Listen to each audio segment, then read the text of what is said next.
لله رب العالمين، وصلى الله على سيدنا محمد وعلى آله وصحبه أجمعين.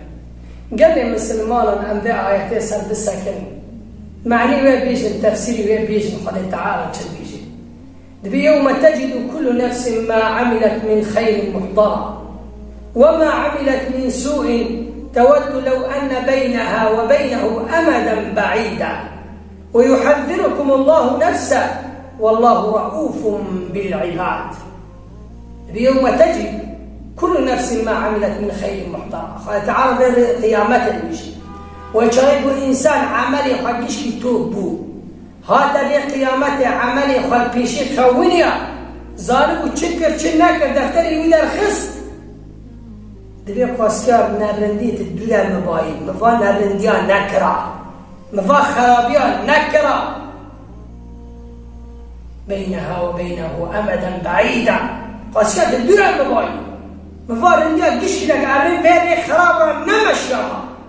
تبي إنسان بنفسه خرابا قال بيجي وبعد خرابي خدي بلي ما تشرع رندي ناكر ما تشرع بقول ربي خوان ناكر ما تشرع فجبه حاضر ناكر من نظام دفتر مياز مشتبه چه خرابی میکنی که در کرده چه رندیجی کنی که حضوری خود تعالی در کرده مقبع حسابی ذرینات ويحذركم الله نفسه خود تعالی مجمع بترس والله رؤوف بالعباد خدين مرحمته خلايق الرحمة بكن خب ديس خمكنا هلاكته خب ديس خمكنا عير فجري قيامتنا محاصر كان كلمة مسلمان. أبو ذر رضي الله عنه صحابيك جليل شلتك يكيكو شلتك الملك يا أبا ذر أم ليش شلتك جيدو اسم جليل صحابي جليل شو قلت قصوم يوما شديدا حره ليوم النشور روكا قرن بقرة سبي خاطري لي قرن سبي خاطري لي قيامته روكا شاتن ريكر تروجي قل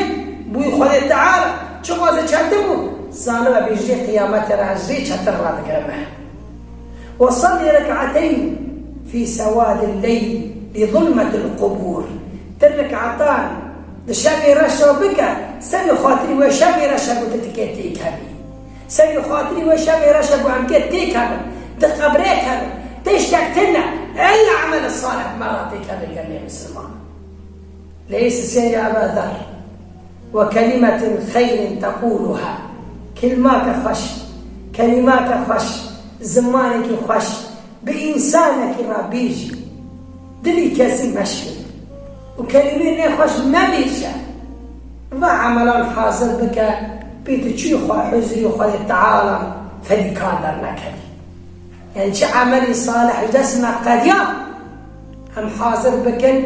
جري قيامته فيا رب جري قيامته